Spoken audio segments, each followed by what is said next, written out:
dalam manusia daging kami yang penuh dengan kelemahan. Kami hanya mengandalkan dan berserah kepada Tuhan dan belajar untuk mengikuti apa yang menjadi kehendak Tuhan untuk kami. Roh yang menurut yang akan menuntun kami kepada kekekalan. Terima kasih Tuhan. Tuhan telah memimpin ujian penyembahan kami. Dan sebentar kami akan masuk di dalam kebenaran firman.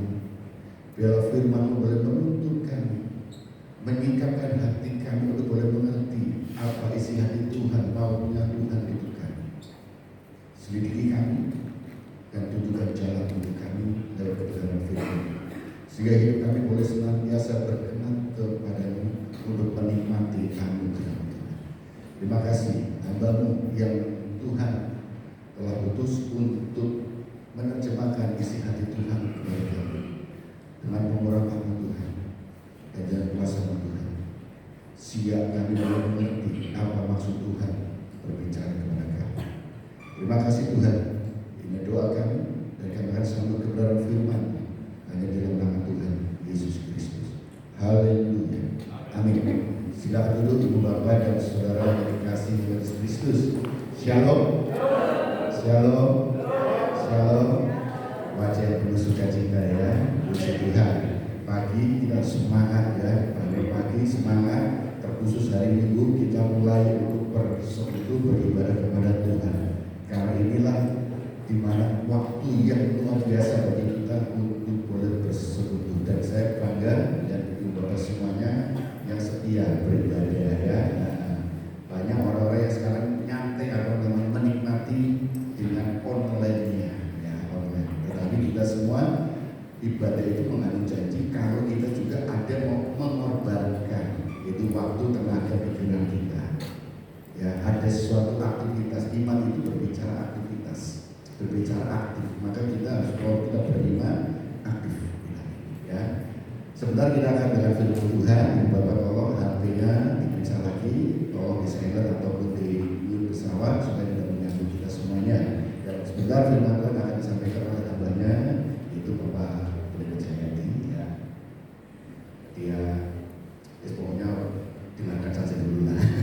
Saya nggak komentar dulu ya kan. Nanti Bapak siapkan nanti. Bapak Ibu ini saya sering mendengar khotbah-khotbahnya ya kan. Jadi khususnya sering disamakan ya. Nah ini dan beliau sekarang memberkati kita ya di ibadah umum ini. Tolong siapkan hati pikiran untuk kita bisa menikmati firman Tuhan sehingga kita menangkap maksud Tuhan untuk kita secara maksimal. Saya tidak akan melebar bahwa untuk ini saya beri waktu Pak Jayadi sekarang.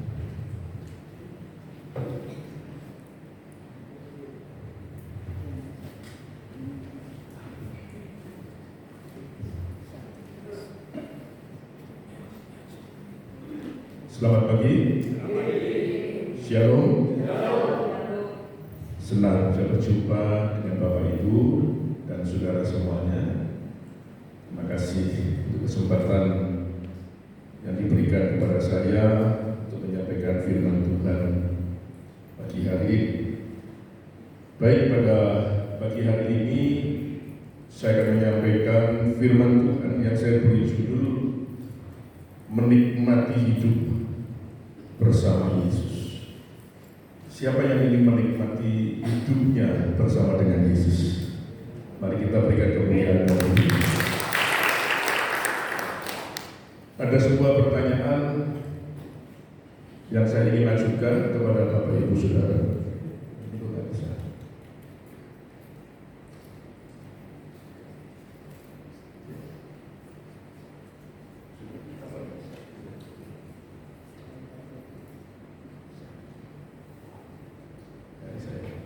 Baik, tolong dijalankan dari sana. Ada sebuah pertanyaan yang ingin saya ajukan kepada Bapak Ibu dan saudara semuanya. Pertanyaan itu adalah, apakah engkau menikmati hidup? Beberapa kali pertanyaan ini saya ajukan kepada jemaat. Kemudian jemaat ada yang memberikan jawaban. Pak, saya pasti bisa menikmati hidup saya. kalau saya tidak mengalami masalah di dalam pekerjaan saya. Kemudian yang lain menjawab, saya juga Pak, saya juga pasti bisa menikmati hidup saya kalau saya tidak mengalami masalah dalam keuangan saya. Kemudian yang lain mengatakan, saya juga Pak, kalau rumah tangga dan keluarga saya tidak mengalami masalah seperti hari ini, saya juga pasti bisa menikmati hidup saya. Kemudian yang lain ada mengatakan, saya juga Pak, kalau saya tidak sakit seperti hari ini Pak, saya pasti bisa menikmati hidup saya.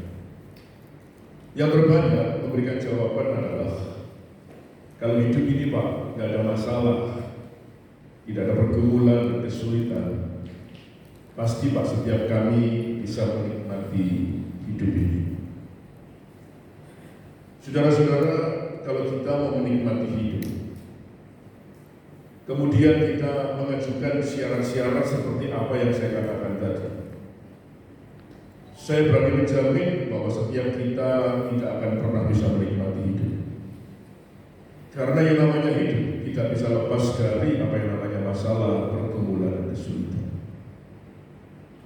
Kalau hari ini saudara berkata, tapi puji Tuhan Pak, bagi saya dalam minggu ini saya mengalami kemenangan. Tuhan menolong hidup saya. Berarti hari ini saudara perlu bersyukur di hadapan Tuhan. Tapi kalau ada di antara Bapak Ibu saudara datang dan mengatakan hari yang berat bagi saya sudah mengalami masalah, pergumulan, kesulitan, bahkan penderitaan dalam hidup saya. Tenang saudara, ada sebuah ayat akan menghibur kita dan memberi kekuatan kepada kita. Dan ayat itu dituliskan dalam Matius pasal 11 ayat 28. Ayat ini yang berfirman bukan para murid. Ayat ini yang berfirman juga bukan para rasul. Tetapi ayat ini yang berfirman dan yang mengatakan adalah Tuhan Yesus sendiri. Dan ayat itu berkata begini, Matius 11, 28. Marilah kepadaku semua yang letih lesu dan berbeban berat. Aku akan memberi kelegaan kepadamu. Kalau boleh saya tambahkan kata sedikit di dalamnya biar lebih mantap, dituliskan begini, marilah kepadaku semua yang letih lesu dan berbeban berat, datanglah kepadaku, kata Yesus. Aku akan memberi kelegaan kepadamu. Jadi kalau pagi hari ini ada yang datang dengan beban yang berat, dengan masalah dan pergumulan, tenang saja. Tuhan Yesus mengundang kita untuk datang kepadanya. Dan saya percaya setiap kita yang sedang letih lesu dan beban berat, kita akan pulang membawa kelegaan dalam jiwa kita. Saya menyadari Bapak Ibu Saudara. Next. Saya menyadari bahwa dalam hidup ini seringkali kita mengalami dan menjalani apa yang sebenarnya tidak kita harapkan dan yang tidak kita inginkan. Yang akibatnya bisa membuat kita menjadi sedih dan susah. Kadang ada perkara-perkara yang kita tidak berharap itu terjadi dalam hidup kita. Kita tidak menginginkan itu muncul dalam perjalanan hidup ini. Tapi itulah yang namanya hidup. Kita tidak bisa lepas dari apa yang namanya masalah dan pergumulan. Di dalam perjalanan hidup ini silih berganti masalah mewarnai perjalanan hidup kita. Bisa masalah yang kecil, bisa masalah yang sedang, bahkan tidak jarang kita harus diperhadapkan dengan masalah yang berat. Tapi saya tetap percaya apapun namanya masalah, apapun yang namanya pergumulan, kita tidak pernah menghadapi sendirian. Tuhan bersama-sama dengan kita. Dan percaya Tuhan Yesus siap untuk menolong kita semua. Ini tepuk tangan bagi kita. Berarti menikmati hidup, kita tahu dan menyadari bahwa segala sesuatu dalam hidup ini selalu ada masanya, ada waktunya. Ada waktunya untuk menangis dan ada juga waktunya untuk tertawa. Ada saatnya kita menangis, ada saatnya untuk tertawa. Kalau hari ini kita bisa tertawa, kita bisa bersuka cita karena mengalami kemenangan, sekali lagi kita perlu bersyukur di hadapan Tuhan. Tapi kalau hari ini sudah datang dengan tangisan, dengan air mata kesedihan, tetap percaya setiap kita akan pulang tertawa karena Tuhan menolong kita semua. Amin. Jadi tetap tenang, jangan berkata bahwa kita menghadapi hidup ini sendirian. Kita tidak pernah sendirian. Kitab Yohanes mengatakan Yesus selalu ada bersama-sama dengan kita. Saudara, kalau kita menyadari yang namanya masalah, pergumulan, kesulitan, bahkan penderitaan itu bisa datang sewaktu-waktu. Ya, kita makanya kalau berdoa pagi hari, jangan hanya berdoa supaya kita hidup ini diberkati. Boleh ya. Jangan hanya minta supaya hidup ini disertai Tuhan, boleh. Tapi jangan lupa yang satu ini, ya. Ketika pagi hari kita berdoa, berdoalah mintalah kekuatan dari Tuhan. Siapa yang butuh kekuatan dari Tuhan? Namanya masalah, pergumulan bisa datang mendadak. Ya, kita siap atau nggak siap, kita seneng nggak seneng, kita setuju nggak setuju, masalah, pergumulan, penderitaan, kesulitan bisa datang sewaktu-waktu. Dia nggak mengerti keadaan kita. Ya. Kadang masalah satu belum selesai sudah muncul yang lain. Hidup itu memang kadang-kadang lucu kalau nggak ada masalah sepi. Tapi herannya kalau masalah sudah datang rombongan sudah. Yang satu belum selesai muncul yang lain. Yang lain belum selesai. Masalah yang berikutnya sudah ketat-ketat menunggu di depan itu. Ya. Kadang masalah itu bisa ringan kemudian jadi berat, bertambah berat. Satu belum selesai muncul yang lain seperti pepatah mengatakan sudah jatuh ketimpa tangga. Digigit anjing, anjing ini gila sekali aja. Jadi berat dan semakin berat. Makanya jangan lupa setiap pagi berdoa. Salah satunya adalah minta kekuatan dari Tuhan. Saya percaya begini, kalau kekuatan dari Tuhan diberikan dalam hidup kita, maka kita akan diberi kemampuan untuk menguasai keadaan yang terjadi. Tetapi sebaliknya, kalau kita nggak punya kekuatan dari Tuhan, kita nggak akan punya kemampuan untuk menguasai keadaan yang terjadi.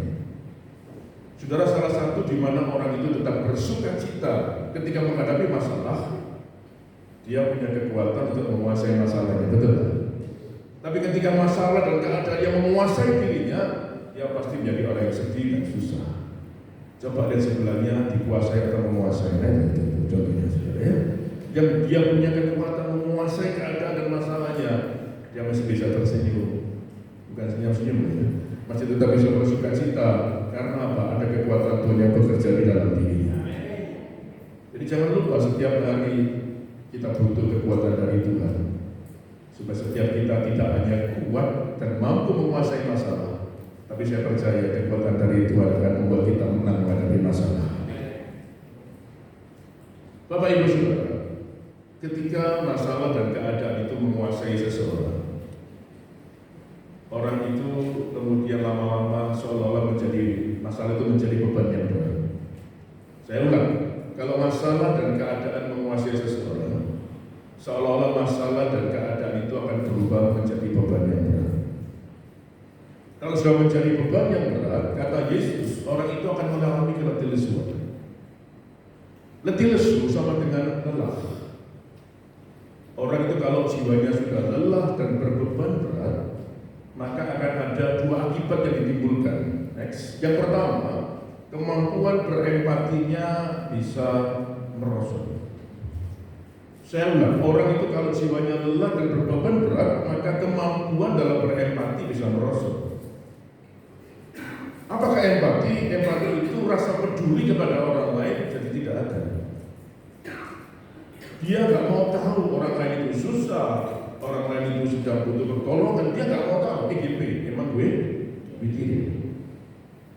Dia berkata begini, ada apa aku nolong dia, aku pun juga perlu ditolong. Ada apa aku mengulurkan tanganku untuk membantu dia, aku perlu dibantu. Saudara, orang-orang seperti ini, dia nggak punya rasa peduli lagi. Dia nggak mau tahu orang mau jungkir balik, mau putus asa, mau susah. Dia nggak mau tahu saudara-saudara. Saudara-saudara, padahal satu rahasia besar, ketika kita menghibur orang yang susah, ketika orang itu menjadi sukacita, maka saya percaya sukacita yang sama akan Tuhan berikan dalam hidup kita. Ketika ada orang yang lemah, butuh kekuatan, kemudian kita mendorong dia, dan orang yang lemah ini kemudian menjadi kuat, maka saya percaya kekuatan yang sama akan Tuhan berikan dalam hidup kita. Coba kalau sudah mengalami masalah dan keadaan yang buruk, masuklah kamar, tutup pintu, kunci rapat-rapat, tangisi dirimu. Saya percaya gak butuh waktu lama. Rasa frustasi, keputusasaan, bahkan ingin mati bisa timbul dalam hati kita.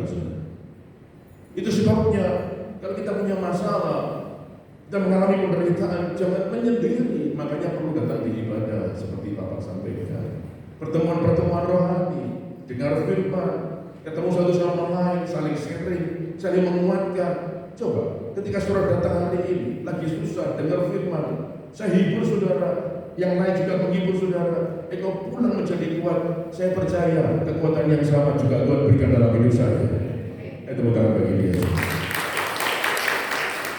Mari kita lihat contoh sederhana.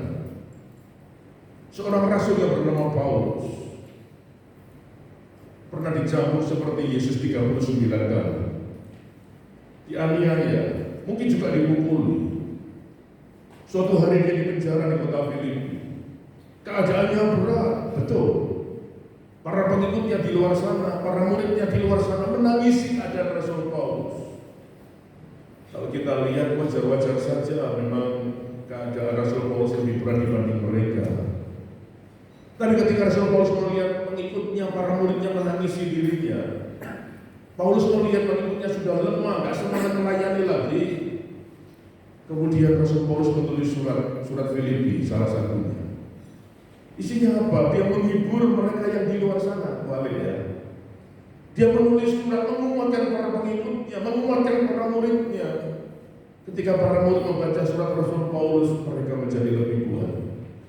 Dia merasa, ini orang keadaannya begitu luar biasa, begitu sakit, menderita, tapi bisa menghibur kita. Ketika para murid, para pengikutnya di luar penjara membaca surat itu, mereka tadinya yang lemah menjadi kuat.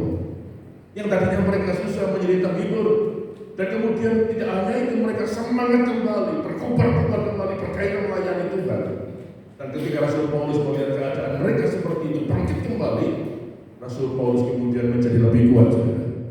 Dan tidak hanya dia menjadi lebih kuat, dia bisa menuliskan satu ayat yang luar biasa. Filipi 4:13, segala perkara dapat kutanggung di dalam Dia yang memberikan kekuatan kepada kita. Amin. Jadi kalau saudara mau kuat, jangan menghindar, jangan seorang diri, ketemu satu dengan yang lain. Saya percaya kalau jemaat ini satu sama lain ketemu beribadah dengan sungguh-sungguh, saling sharing, saling menguatkan, jemaat tidak menjadi jemaat yang kuat, tidak hanya menjadi jemaat yang kuat, tetapi jemaat ini akan mengalami kemenangan yang luar biasa. Amin. Yang masa-masa belajar saling menguatkan, amin, saling menghibur. Ya, jangan seorang diri. Yang kedua, kemampuan mengendalikan perasaan pasti dalam keadaan bermasalah. Orang itu kalau fisiknya lelah, capek, diistirahatkan, tidur, bangun sudah lumayan seger.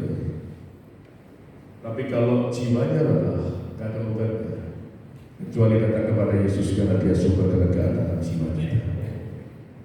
Dan yang bahaya, kalau orang itu terbeban dan menjadi lelah, kemudian masalah menguasai dirinya, yang kedua ini akan terjadi kemampuan dalam mengendalikan perasaan bisa bermasalah.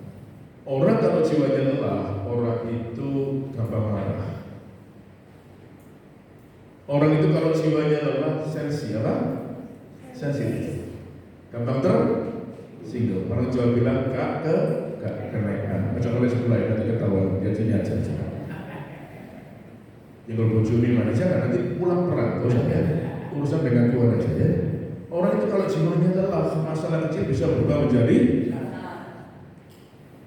Siapa yang pernah ke Bali, ke toko pabrik kaos kata-kata, namanya itu kan? Coba. Lucu-lucu ya, saya pernah masuk sana. Ada kaos dibaca, tulis begini, apakah Anda masih sering merasa pusing? Terus di bawahnya ditulis, bersyukurlah kalau Anda masih bisa merasa pusing, berarti Anda masih punya kepala. Kemudian satu kaos lagi dibaca, ditulis begini, masalah besar, ayo kita usahakan kita kecilkan. Masalah kecil, ayo kita usahakan kita tiadakan. Itu juga. Kalau kita masalah kecil, ayo kita besar-besarkan. Nah itu. Makanya tidak heran terjadi perkelahian, terjadi pertengkaran, sampai kepada perpecahan. Kalau suami istri jadi perceraian. Loh, saya konseling beberapa keluarga lucu kadang. Tak suruh cerita, tak pakai satu-satu gantian. Loh, kadang lucu. Masalahnya lo sederhana, masalahnya lo biasa, masalahnya lo kecil. Tapi kok bisa jadi mau bercerai ya? Jadi kadang saya udah guyu, tapi nggak boleh guyu di depannya, nanti dikira menghina. Tapi kudu guyu masalah gini loh, kok bisa mau bercerai? Kenapa? Karena masalah kecil jadi besar. Kenapa masalah kecil jadi besar? Karena dua-duanya jiwanya sedang lelah. Jadi berbahaya. Orang yang jiwanya lelah, emosinya jadi tidak stabil. Gampang ngamuk. Saya nggak supply, aku tahu orang itu bilang itu. Oh iya. Jadi masalah kecil bisa berubah menjadi besar. Ayo hari ini hati-hati, ya kalau orang sudah emosi, bahaya, bisa mengambil keputusan yang salah. Bahkan kata-katanya bisa nggak terkontrol. Kalau menyesal, kadang sudah terlambat. Makanya hari ini saya ingin berdoa bagi saudara yang jiwanya sedang lelah. Jangan sampai emosi, jangan sampai suka marah-marah. Tetap tenang, ada Yesus bersama dengan kita dan Dia siap memberikan kelegaan dalam jiwa kita. Amin. Saya sungguh berdoa setiap kita yang datang pada hari ini, pulang keluar dari pintu ini, setiap kita mengalami kelegaan. Senyumnya lebar. Belum siap gigi, ada apa-apa diampuni sekarang. Amin. Pulang dengan sukacita dan pulang dengan senyum yang lebar. Baik, berikutnya sekarang, mengapa orang itu berbeban berat atau terbeban dan menjadi lelah? Saya ambil dua saja. Yang pertama, karena rasa khawatir yang bertumbuh-tumbuh. Di dalam Amsal pasal 12 ayat 25, kekhawatiran dalam hati membungkukkan orang. Di dalam terjemahan sederhana yang lain dituliskan, kekhawatiran yang terus-menerus bisa membungkukkan jiwa. Saya kalau tanya kepada saudara pasti bisa memberi jawaban. Kekhawatiran apa sih yang sekarang muncul dalam diri saudara? Saya mencoba mensurvei, ternyata jawaban tertinggi pertama orang khawatir itu masalah keuangan. Jadi masalah pekerjaan, masalah keuangan, ekonomi itu menduduki peringkat satu yang sangat mengganggu dalam kehidupan orang. Ya. Jadi makanya pembicara WL ini bisa lihat jemaat itu ada masalah, apalagi keuangan kelihatan saja ya. Oh iya, kalau orang itu masalah keuangannya berat, pekerjaannya berat, loh, orangnya di sini memandang ke depan tapi nyanyi tepuk tangan aja nggak nyampe. Ada yang lopot lagi, karena apa? Mengalami tekanan. Kemudian yang kedua, masalah yang sering mengganggu adalah masalah sakit penyakit. Orang sakit susah, tapi kalau masih punya uang masih beli. Bisa beli obat, bisa beli vitamin, bisa ke dokter, bisa makan enak. Coba sudah sakit gak ada uang. Makanya orang yang gak punya uang dilarang sakit karena bisa berat. Masalah ketiga, masalah keluarga. Itu yang sering mengganggu kehidupan seseorang. Ya, hari ini ada firman mengatakan 1 Petrus pasal 5 ayat 7. Serahkanlah segala kekhawatiranmu kepada Tuhan, sebab Ia yang memelihara. Kemudian Mazmur 37 ayat 5 berkata, serahkan hidupmu kepadanya, sebab Ia akan bertindak atas kamu. Yang saya percaya begini, Tuhan kita memang Tuhan yang suka berjanji. Tapi saya percaya Dia tidak hanya berjanji, Dia bisa memenuhi janjinya dalam hidup kita. Jadi serahkan kekhawatiranmu kepada Tuhan. Percaya, orang percaya hidupnya dipelihara oleh Tuhan. Amin. Coba kita lihat tadi urutan pertama apa? Khawatir masalah keuangan. Ya. Saya percaya Allah kita sanggup memberkati kita, mencukupkan segala kebutuhan kita. Amin. Saya mau saksi, ya. Saya pelayanan ke Jogja, ke Magelang. Saya pelayanan ke Magelang sama teman saya. Ya. Kalau ke Magelang itu turun Jogja maksudnya. Jadi saya naik kereta turun Jogja. Kemudian dijemput oleh Bapak Gembala yang dari Magelang. Ya, dari Jogja Magelang itu naik kendaraan. Ya, puji Tuhan dijemput Pak Gembala. Kemudian Pak Gembala bilang gini, Pak Jayadi, sudah pernah makan di warung ayam goreng kosek di Magelang? Oh belum. Ini selesai atau enak ini Pak ya. Wah, kemudian sampai di situ ayam digoreng, sudah bau ini dari dapur ini ya. Gak lama bau tahu, gak lama bau tempe, terus bau terong juga. goreng tahu tempe tadi. Ternyata sambelnya itu cabai rawit warna hijau tua itu, diulek kasar-kasar. Kemudian sudah dikasih bumbu yang lain, ada jeruk limonnya. Ini ya. Kemudian kita makan, nasinya panas. Wih, pedes. Ya, enak ya. Padahal udah apa tuh? Sama saya juga belum makan. Kemudian minumnya jeruk, Pak. Enak. Saya teman saya makan sampai ibu-ibu. Terus teman saya ngomong, saya tak berdiri dulu. Dia berdiri masih bisa. Oh, belum warak. Mana. Kalau sudah nggak bisa berdiri, berarti sudah warak. Ya. Jadi jangan lupa kalau ke Magelang mampir di warung ayam goreng kosek. Maka promosi punya salah enggak sudah ya. Tapi mie enak ya. Kemudian kita berangkat masuk ke Magelang. Bapak Gembala cerita sama saya, Pak Zaidi, saya mau saksi politik. Awal-awal Pak, kami merintis gereja di Magelang. Kami mengontrak sebuah ruko kecil. Saya tunjukkan Pak, di ruko itulah Tuhan menunjukkan bahwa Dia sang pemelihara kehidupan dalam hidup kita semua. Amin. Saya bilang. Kemudian kita berhenti di sebuah ruko kecil, begini, 2 lantai kecil di pojokan begini ya. Terus dia bilang, ini Pak, kami siapa? Jadi saya nggak pernah takut hari ini Pak. Tuhan itu ajaib dan memelihara kehidupan saya. Ini ruko saya sewa dulu ya, sekarang coba pindah ya. Bahwa ini saya pakai ibadah. Lantai 2 untuk rumah tangga. Bapak lihat di lantai 2 itu di pinggir itu Pak, ada 3 lubang angin angin. Kecil-kecil, namanya Rosto ya, lubang angin angin. Terus dia bilang, di sana Pak, Tuhan menunjukkan bahwa Dia sang pemelihara kehidupan. Maksudnya apa itu? Belum angin angin bisa. Lu ceritanya gimana? Terus dia cerita, beberapa tahun yang lalu Pak, saya mendaftar anak saya sekolah yang pertama masuk SD. Pak, kemudian keluar angkanya, uang pangkal, ya, uang gedung, seragam, buku, sekian. Saya bilang sama gurunya, Bu, saya belum punya uang. Sama sekali saya belum punya, boleh nggak mundur? Siapa? Bapak saya kasih waktu 1 minggu untuk melunasi. Seminggu, nggak bisa bayar lagi. Dimundurkan seminggu, nggak bisa bayar lagi. Mundur lagi seminggu, nggak bisa bayar lagi. Kemudian gurunya bilang, Pak, maafkan kami sudah 3 minggu. Jadi Bapak saya kasih untuk 1 minggu lagi yang terakhir. Jadi kenapa 1 bulan Pak? Kalau tanggal ini Bapak belum bisa melunasi, maaf. Terpaksa fungsinya kami berikan kepada anak lain, ayah pengantri. Ya akhirnya saya menerima Pak Jayadi, dia bilang. Kemudian besok harus dilunasi Pak. Hari ini sungguh Pak, kami masih belum punya uang sama sekali. Kemudian pagi saya kumpulkan 2 anak saya, istri kami berdoa, Tuhan besok deadline terakhir sudah 1 bulan. Jadi harus bayar lunas. Gak apa-apa Tuhan, kalaupun akhirnya gak sekolah di sana, kami percaya Tuhan sediakan sekolah lain yang mungkin lebih baik atau baik untuk anak saya. Tapi kami tetap percaya kalau memang kehendak Tuhan, anak kami bisa bersekolah di sekolah itu. Tapi kehendakmu yang jadi itu doa yang baik. Doa itu gak boleh memaksa kemauan kita. Amin, saudara. Harus menyerahkan kehendak kita kepada kehendaknya, karena kita percaya kehendak Tuhan pasti yang terbaik. Kemudian pagi itu mereka berdoa, sore mereka makan. Ya, makan di atas. Dilihat presiden, di lantai 2 presiden. Katanya kurang lebih jam 5 makan sudah selesai. Kemudian mulai dirapikan, dibersihkan, piring-piring kotor semuanya. Mulai dibersihkan, mulai ditumpuk. Tiba-tiba ada amplop itu melayang masuk, jatuh di depan mereka. Loh, kaget mereka. Bingung, kok bisa ada di sini? Ini pintu lagi tertutup, nggak dibuka. Jendela juga sedang tertutup juga.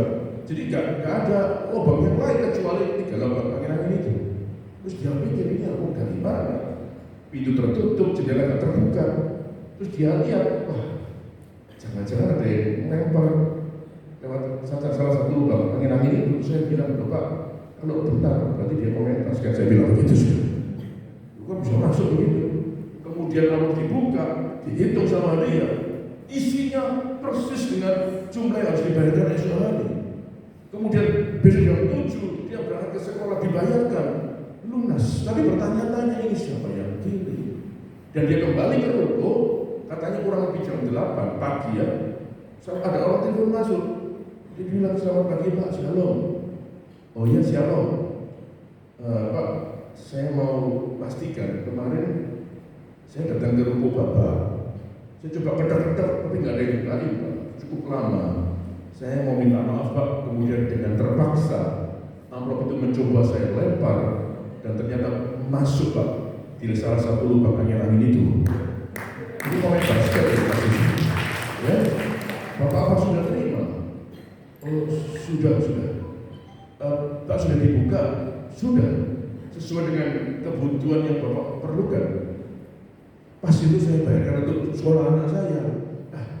Puji Tuhan Pak, puji Tuhan. Sebentar. Saya mau tanya dulu, Bapak dari mana, siapa yang disuruh? Bapak gak perlu tahu Pak, saya hanya seorang utusan yang disuruh untuk mengirim amplop itu kepada Bapak. Terima kasih Pak, Tuhan memberkati. Ditaruh saudara. Saya cerita seperti ini bukan bermaksud ya. Setelah ibadah ini selesai, saudara pulang ke rumah panggil tukang bangunan, kemudian rumahnya dibolongin semua. Terus gak kerja, gak kemana-mana, duduk di bawahnya, amplop masuk. Bukan begitu. Yang saya percaya begini, Tuhan itu mampu memberkati kita semua dengan cara yang berbeda-beda. Dan besarnya juga tidak sama, caranya juga tidak sama. Tapi saya percaya, orang yang percaya kepada Tuhan, hidupnya pasti dicukupkan oleh Tuhan. Amin. Jadi ketika ada orang yang diberkati, jangan iri, jangan bingung, jangan gelisah, gak apa-apa, tenang saja. Saya ulang, karena setiap orang diberkati besarnya gak sama, waktunya gak sama, caranya juga gak sama. Tapi yang pasti hidup kita dipelihara oleh Tuhan. Putaran lagi bagi dia. Yang kedua, kenapa orang itu terbeban dan lelah di dalam jiwanya? Yang kedua, karena tumpukan masalah yang bertubi-tubi dan bertambah berat. Tadi saya katakan masalah terus-menerus terjadi dalam hidup seseorang. Satu belum selesai muncul yang lain, bisa menyebabkan hidup ini mengalami beban yang berat dan jiwanya bisa menjadi lelah. Saudara-saudara, tidak jarang yang namanya masalah dan beban yang berat seringkali diumpamakan seperti badai yang datang dalam kehidupan. Makanya gak heran ada lagu-lagu tertentu yang kemudian mengadopsi kata badai dimasukkan dalam lirik lagunya untuk menggambarkan bahwa orang ini sedang menghadapi masalah yang berat di dalam hidupnya. Engkaulah perisaiku, apa? Saat badai hidup menerpaku, di saat badai apa? Bergerak. Jadi ada lagu-lagu tertentu yang mengadopsi kata badai dimasukkan lirik dalam lagunya menggambarkan bahwa orang sedang menghadapi sebuah masalah yang besar di dalam kehidupan. Tapi tolong dengarkan saya, kalaupun masalah persoalan seperti badai yang besar yang datang dalam kehidupan, kalau itu seizin Tuhan, tidak akan pernah menghancurkan hidup kita. Amin. Tidak akan membunuh kita, justru badai yang besar itu akan membuat kita semakin kuat dan kita akan belajar dari pengalaman itu dan kita akan mengalami kemenangan yang luar biasa. Amin. Ada contohnya Pak, keluarga. Coba ya, kita lihat ini gambarnya saudara ya. Seekor burung raja wali Afrika diperkirakan bisa hidup sampai dengan usia 30 tahun. Kalau usianya sudah hampir 30 tahun, berarti burung ini sudah cukup tua. Ya. Dia nggak mampu terbang tinggi di udara untuk mencari mangsa karena usianya sudah cukup tua. Ditambah kemudian paruhnya yang sudah kuat, panjang, berat, kemudian bulu-bulunya panjang, sudah tua, kemudian kuku-kukunya juga keluar melengkung. Wah, itu membebani dirinya juga, semakin juga usianya tua, tetapi juga karena itu membebani tubuhnya, sehingga dia nggak bisa terbang tinggi mencari mangsa di udara. Apa yang dia lakukan untuk mencari mangsa? Dia berjalan di darat. Dia berkata begini, tidak ada akar akan jadi. Dia makan seadanya untuk menyambung hidupnya. Sambil dia berjalan, sambil dia cari makan, tiba-tiba instingnya berbicara. Dia melihat sebuah puncak pohon yang paling tinggi. Kemudian dia berkata di dalam diri, kalau aku bisa mencapai puncak pohon yang paling tinggi itu, aku akan melakukan sesuatu. Ya. Kemudian dia menggunakan kekuatannya, mungkin yang terakhir, kerahkan segala kemampuannya, kemudian dia melesat terbang dan hinggap di atas puncak pohon yang paling tinggi. Apa yang dia lakukan ketika dia berada di sana? Apakah dia kemudian putus asa, frustasi, tercuma mati, bunuh diri seperti orang zaman sekarang? Enggak. Ketika dia berada di puncak pohon yang paling tinggi itu, sebenarnya dia sedang menunggu datangnya badai. Kemudian dia lihat ada angin bergulung-gulung. Dia bilang, ini badai kecil, aku nggak mau dia. Ini angin kecil, dia nggak mau. Kemudian ada lagi angin bergulung-gulung ke arahnya, dia berkata, mungkin ini semakin lama semakin dekat. Dia bilang lagi, ini badai sedang, aku nggak mau. Dia sedang menunggu datangnya badai besar. Dan benar yang ditunggu-tunggu datang. Pucuk dicita, ulang putih barangnya. Kemudian dia lihat angin hitam bergulung-gulung begitu besar. Semakin lama semakin besar. Mau lewat di depannya. Dia bilang, ini aku tunggu, ini aku tunggu. Ya, semakin lama semakin dekat, apa besar. Kemudian dia kerahkan lagi kemampuan yang mengumpulkan kekuatannya. Begitu badai besar ini ada di hadapannya. Kemudian burung ini melesat masuk. Luar biasa. Dia diputar-putar, diompang-ampingkan di dalam pusaran badai yang besar. Dan ketika dia ada di dalamnya, apa yang dia ingin lakukan? Dia ingin melihat adakah puncak pegunungan Batu Cadas yang paling tinggi. Matanya terus lihat, cari pegunungan Batu Cadas yang paling tinggi. Dan ketika dia melihat ada pegunungan Batu Cadas yang paling tinggi, dia bilang, aku mesti ke sana. Dan kemudian dia melesatkan tubuhnya kembali keluar dari pusaran badai. Dan saudara tahu, ini di tempat yang tinggi. Kalau burung raja Wali di tempat tinggi, dia terbang, itu cuma gini. Dia nggak butuh tenaga, hanya mengarahkan tubuhnya mau kemana. Lo beda sama manusia brand, ini lain sudah. Dia nggak butuh tenaga, nyantai dia mengarahkan tubuh. Dan akhirnya hinggaplah dia di atas pegunungan Batu Cadas yang paling tinggi itu.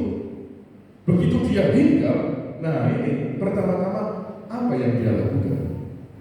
Pertama yang dia lakukan adalah dia pukul-pukulkan paruhnya, tok di atas Batu Cadas itu sampai putus. Sudah putus dia asal, sering sampai tajam. Sudah tajam, bulu-bulu yang tua dia cabut, dipotong, dilepaskan. Ya kemudian sudah selesai, mulai dia potong kuku-kukunya yang melengkung berat itu, dipotongin satu persatu. Nah, acara ini dinamai pedicure manicure. Yang pertama keras sering melakukan itu kan, jangan gitu ya. Gak ada kikir, gak apa-apa sudah. Ya untuk kasar-kasar sini lah gitu ya. Acara itu sudah selesai semua. Burung Raja Wali ini ada di atas pegunungan itu hampir 4 bulan. Jadi dia makan seadanya untuk menyambung hidupnya. Kenapa harus 4 bulan Pak? Karena dia sedang menunggu tumbuhnya paru yang baru. Sudah menunggu tumbuhnya bulu-bulu yang baru. Sudah menunggu tumbuhnya kuku-kuku yang baru. Kalau semua sudah sempurna, sudah lengkap, maka burung Raja Wali Afrika ini terbang lagi. Ya, bisa terbang tinggi di udara. Dan katanya begini, burung Raja Wali yang regenerasi semacam ini bisa hidup sampai dengan usia 60 tahun. 2 kali lipat.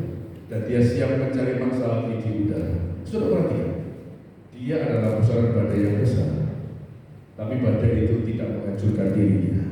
Kelihatannya ini masalah, tapi tidak membunuh dia. Jadi saya percaya hari ini sudah nggak boleh berkecil hati, nggak boleh putus asa dan frustasi.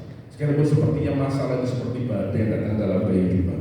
Kalau itu seizin Tuhan, saya percayakan hati kita semakin kuat dan kita mengalami kemenangan yang luar biasa. Amin. Jadi kalau usah nangis, tenang saja. Dulu dia pernah tolong kita loh. Orang lain yang pernah ditolongnya hari ini, Yesus kita sedang menolong kita semua. Amin. Ada 2 berita baik bagi kita pada pagi hari ini. Tolong dengarkan baik-baik. Berdasarkan Matius 11:28 yang sudah kita baca tadi, ada 2 berita baik. Yang pertama,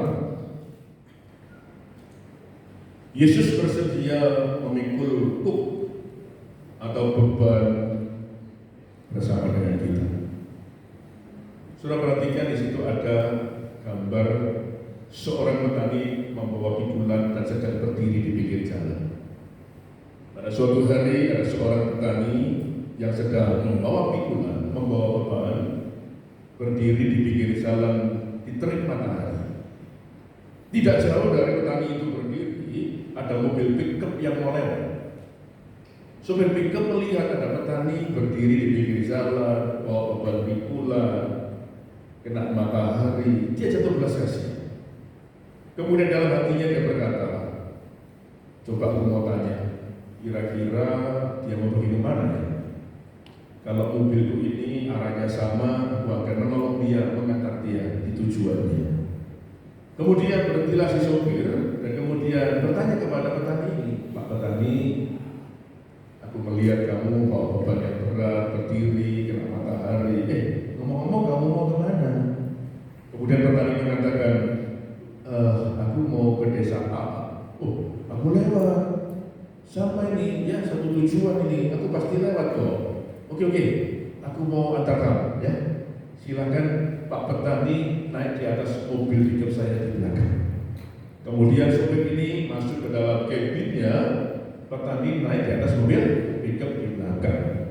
Kemudian sopir mencoba menjalankan mobilnya. Ketika mobil dijalankan, loh, kok jadi gak enak mobil ini ya? Kok jalan jadi gak imbang ya? Ada apa? Tadi petani ini belum naik, semua berjalan dengan baik. Coba tak kencengin lagi speednya, tak tambah. Tambah gak enak sudah. Pelan gak enak, cepat gak enak, coba sedang gak enak juga. Wah, dia bingung. Ada apa ya? Kok tadi dia belum naik, lancar-lancar aja, baik-baik saja. Kalau sekarang dia naik jadi gak imbang gini, jadi gak enak semua. Kemudian sopir pickup ini mencoba memperhatikan mobilnya. Begitu dia berhenti, dia berkata, aku mau lihat apa yang terjadi di belakang. Kemudian dia turun dan dia mencoba melihat ke belakang. Betapa kagetnya sopir ini, dia melihat petani itu tetap dalam kondisi berdiri dan membawa beban pikulannya. Kemudian sopir ini berkata, Pak Petani, apa yang terjadi? Bapak ini sudah ada di atas mobil pickup saya. Kenapa Bapak tidak duduk yang manis, meletakkan beban itu? Ya, kenapa masih berdiri dan memikul beban itu? Makanya mobil ini berjalan jadi gak imbang. Ayo Pak, lihat saya, dengarin saya. Sekarang Pak, taruh beban pikulanmu, duduklah yang manis. Saya percaya Pak, kita bisa menikmati perjalanan dengan baik. Sudah, kenapa hidup ini kadang-kadang jadi gak enak semua? Jadi gak balance, jadi gak imbang, jadi gak nyaman. Katanya sudah percaya Yesus, katanya sudah percaya Tuhan Yesus. Ayo hari ini engkau diundang oleh Dia. Taruh beban pikulanmu di bawah kakinya, letakkan beban pikulanmu, dan saya percaya kita bisa berjalan menikmati hidup ini dengan indah dan baik. Amin. Katanya percaya Yesus, tapi masih memegang beban pikulan itu sendirian. Ingat, hari ini Dia mau memanggil saudara, karena Dia bersedia memikul beban hidup saudara bersama-sama dengan kita. Yang kedua, yang terakhir, pembicara kalau bilang ini yang terakhir, juga ada kelegaan dalam jiwa kita. Dia sudah mau lari, berarti ya. Yang kedua, Yesus menerima kita apa adanya, bukan ada apanya. Orang lain menerima seseorang ada apanya, tapi Yesus kita, Tuhan kita hari ini menerima kita dengan apa adanya kita dan apapun keadaan kita. Pak, saya ini orang yang begini, masalah saya begini, Pak, apa yang mau diterima sama Tuhan? Pasti, saudara, apapun keadaan kita, siapapun kita diterima dengan apa adanya dan apapun keadaan kita. Ayo datang kepada Tuhan. Saya percaya semua kita dikasihi Tuhan Yesus. Amin. Apapun keadaan saudara, apapun keadaan saya, datang kepada-Nya. Dia siap memikul bersama dengan kita dan Dia siap menolong kita pada hari ini. Tuhan memberkati. Mari kita berdiri bersama-sama nyanyikan sebuah lagu Engkaulah Perisai. Dengan sungguh-sungguh kita akan lagu ini dengan iman kita berdoa. Percayalah Tuhan Yesus siap